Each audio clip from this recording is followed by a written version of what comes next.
Con la escaleta vamos a fusionar la sinopsis y las tramas que tenemos con la estructura de 3 actos que hemos visto. En la escaleta vamos a recoger información de los escenarios y de las acciones que ocurren en la historia de forma ordenada. No se incluyen descripciones, ni diálogos, ni subtramas de relleno. Nos vamos a centrar principalmente en la trama principal. Esta herramienta nos va a ayudar mucho para luego generar el guión, porque vamos a saber qué va a contener cada escena y qué no. También nos ayuda a ver que tengamos una buena progresión de la tensión dramática y que tengamos un buen ritmo en la historia. Voy a enseñarte un esquema para que veas cómo se estructura la escaleta.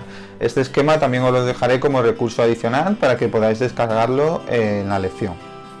Bien, esta es más o menos es la organización de una escaleta. Tiene una forma como de altavoz, no sé, a mí me recuerda a un altavoz. Por un lado tenemos la historia, la parte de la historia, compuesto por la idea, dividido en los actos, que esto ya lo hemos visto anteriormente con la estructura de 3 actos, de inicio, nudo y desenlace. A partir de aquí tiene lugar la escaleta. En la escaleta tenemos los capítulos, secuencias, escenas y las páginas. Un capítulo puede tener varias secuencias con varias escenas, dependiendo de si queremos capítulos largos y densos, más inmersivos. O bien puede ser capítulos de una secuencia, prácticamente un capítulo es igual a una secuencia compuesta de varias escenas, si queremos así capítulos más cortos y más rápidos. Dividir la historia en capítulos nos sirve para dar una pausa en la narración y hacer respirar a los lectores entre capítulo y capítulo. La secuencia es un conjunto de escenas que están relacionadas entre sí por un hilo argumental. Se trata de una unidad dramática que tiene sentido en sí misma porque contiene un inicio, un planteamiento donde se desarrolla el conflicto y un desenlace donde se da respuesta a ese conflicto que se ha generado. Cuando se produce un punto de inflexión que es mayor que una escena en sí misma, entonces cuando decimos que pasamos a otra secuencia. De tal manera, de esto no os preocupéis porque más adelante vamos a ver un ejemplo real para que lo veáis más claro, ¿vale?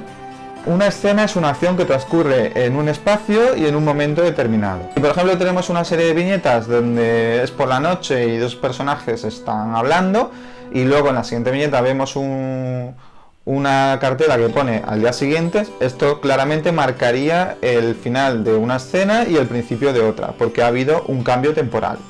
En una escena el personaje no debe acabar igual que como empezó dicha escena. Tiene que haber ocurrido un cambio en él para que la escena tenga sentido, haya una fuerza dramática y la historia avance. El cambio puede ser a peor, puede ser a mejor, pero tiene que ser significativo para la historia.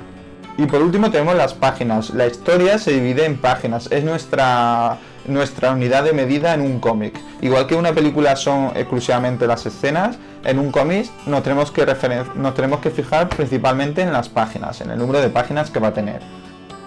Así tenemos una página que puede tener una escena o varias. Pues bien, así es como funciona más o menos la estructura de una escaleta. Esto cambiará en función de tu obra. A lo mejor tu historia solo tiene 3 capítulos, que entonces serán 3 secuencias con 5 escenas y 10 páginas. O puede ser más extenso. Esto es más o menos un esquema general para que te hagas una idea de cómo funciona, ¿no? Lo mejor es que cuando vayas a afrontar las escaletas empieces directamente con las secuencias y extraiga la información directamente de la sinopsis. Irás acotando y irás profundizando más en la historia con las escenas y las páginas. Ahora en esta tabla, una vez tenemos claro la estructura de la escaleta, en esta tabla vas a ver un poco cómo te puedes organizar. Te voy a decir cómo te puedes organizar. Esta tabla también te voy a dejar una plantilla para que la puedas descargar. Te recomiendo que trabajes con 4 columnas: capítulo, secuencia, escena y páginas. Siguiendo este modelo te puedes ayudar para saber si estás haciendo la secuencia 1, cuántas escenas va a tener y cuál es la ocupación de páginas que te va a llevar. Bien, una vez claro esto, vamos a ver el caso práctico, cómo aplicamos la estructura de 3 actos y la escaleta que hemos visto en esta lección.